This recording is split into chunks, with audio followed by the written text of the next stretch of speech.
Guys, വല്ലാത്തൊരു സമയത്താണ് ഈ ഒരു വാർത്ത വന്നത്. നമുക്കറിയാലോ, ഇന്ന് മാച്ച് ഡേ ആണ്. കേരള ബ്ലാസ്റ്റേഴ്സും മോഹൻ ബഗാനും തമ്മിലുള്ള കൊച്ചി വെച്ച് നടക്കാൻ പോകുന്ന മത്സരമാണ്. അതുകൊണ്ട് തന്നെ ഞാൻ നാട്ടിലില്ല. മാച്ച് കാണാനായിട്ട് കൊച്ചിയിലോട്ട് ട്രാവൽ ചെയ്തിട്ടുണ്ട്. അപ്പം മറ്റ് ഒന്നുമല്ല, അതായത് വാക്കൗട്ടിന്റെ ഒരു ഇൻസിഡന്റ് ആണ് ലാസ്റ്റ് സീസണിൽ എലിമിനേറ്ററിൽ ബംഗളൂരു എഫ്സിക്കെതിരെ നടന്ന ഒരു മത്സരത്തിൽ ഉണ്ടായ ഒരു കാര്യം. ആ ഒരു ഫ്രീ കിക്ക് ഡിസിഷനും അതിനുശേഷം ഇവാൻ വാക്കൗട്ട് ചെയ്യാനുള്ള ഡിസിഷൻ എടുക്കുന്ന കാര്യങ്ങളൊക്കെ ആയിരുന്നു ആ ഒരു പ്രശ്നങ്ങൾ എന്നുള്ളത്.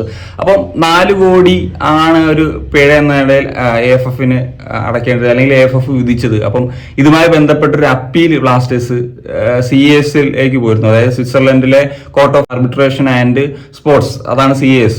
അപ്പം ആ ഒരു അപ്പീല് അവർ തള്ളുന്ന ഒരു നിലയിലേക്ക് വരികയാണ്. അതായത് 4 കോടി രൂപ ബ്ലാസ്റ്റേഴ്സ് അടയ്ക്കേണ്ടി വരും വിത്തിൻ 2 വീക്സ് എന്നുള്ള ഒരു കാര്യമാണ്. അതുപോലെ തന്നെ AFF ഈ ഒരു ലീഗൽ സംബന്ധമായിട്ട് ഈ ഒരു അവസരത്തിൽ ചെലവായിട്ടുള്ള തുകകൾ കൂടി കൊടുക്കണം എന്നുള്ളൊരു കാര്യവും ആ ഒരു തരത്തിലുള്ള ഒരു വിധിയാണ് ഇപ്പോൾ പുറത്തേക്ക് വരുന്നത്. ഈ വാക്കൗട്ടുമായി ബന്ധപ്പെട്ടിട്ടുള്ള ഒരുവിധം കാര്യങ്ങളൊക്കെ നിങ്ങൾക്ക് അറിയാമായിരിക്കും. എങ്കിലും ഞാൻ മറ്റു ചില കാര്യങ്ങൾ പറയാം. അതായത് ക്രിസ്റ്റൽ ജോൺ എന്ന് പറയുന്ന അന്ന് റഫറി ആയിട്ടിരുന്ന ആള്, അദ്ദേഹമാണ് ആ ഒരു ഡിസിഷൻ എടുക്കുന്നത്. അപ്പം അതിനുശേഷം മനീഷ് കൊച്ചാർ എന്ന് പറഞ്ഞ ടീം മാനേജറുമായിട്ട് സംസാരിച്ച് പറഞ്ഞിരുന്നു, കോച്ചുമായിട്ട് വേണമെങ്കിൽ സൈഡ് ലൈനിലൊക്കെ ഇതുമായി ബന്ധപ്പെട്ട് സംസാരിക്കാന്നുള്ളത്. പക്ഷെ അതൊന്നും നടന്നില്ല എന്നുള്ളതാണ്. അതുപോലെ തന്നെ മാച്ച് കമ്മീഷൻ ടീമിനെ കണ്ട്, കോച്ചിനെ കണ്ടിട്ട് ഈ ഒരു വാക്കൗട്ട് നടത്തിയാൽ ഉണ്ടാകാൻ പോകുന്ന പ്രത്യാഘാതങ്ങളെ പറ്റിയൊക്കെ സംസാരിച്ചിരുന്നു. പക്ഷെ അതൊന്നും കൂട്ടാക്കാൻ റെഡി ആയിട്ടില്ല എന്നുള്ളതൊക്കെയാണ് ഈ ഒരു ആർട്ടിക്കിളിൽ പറയുന്നത്. ക്രിസ്റ്റൽ ജോണിന്റെ ഒരു ഡിസിഷനെ പറ്റി വ്യത്യസ്ത അഭിപ്രായമുണ്ട്. എനിക്ക് അത്ര നല്ല അഭിപ്രായം അല്ല ഉള്ളത്. കാരണം അതുമായി ബന്ധപ്പെട്ട് ചർച്ചകൾ അന്ന്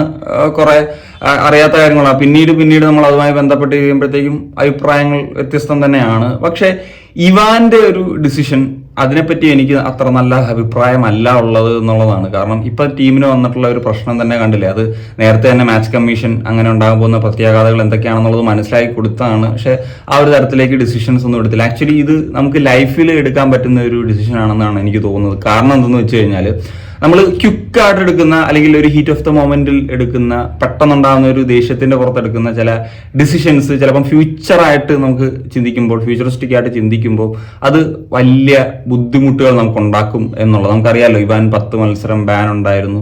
അതിനോടൊപ്പം തന്നെയാണ് ഇപ്പോൾ ഒരു 4 കോടി എന്ന് പറയുന്നത്. 4 കോടി എന്ന് പറഞ്ഞു കഴിഞ്ഞാൽ ഉറപ്പായിട്ടും ബ്ലാസ്റ്റേഴ്സ് മാനേജറിനെ സംബന്ധിച്ചിടത്തോളം നമുക്കൊരു വലിയ തുക തന്നെയാണ്.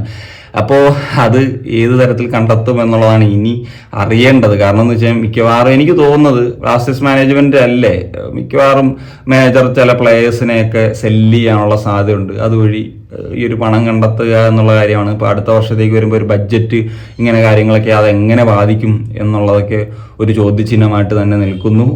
എന്താണെങ്കിലും ഈ പറഞ്ഞ പോലെ ഒരു 4 കോടി എന്ന് പറയുന്ന ഒരു തുക അതൊന്ന് കുറയ്ക്കണമെന്ന തരത്തിലൊക്കെയാണ് ഈ ഒരു CASലൊക്കെ പോയത്. പക്ഷെ അത് വേണ്ടാന്നുള്ള തരത്തിലേക്ക് അവർ കാര്യങ്ങൾ വെക്കുന്നു, അല്ലെങ്കിൽ AFF പറഞ്ഞ വിധി അതിന് ശരിവെക്കുന്നു എന്നുള്ളതാണ്.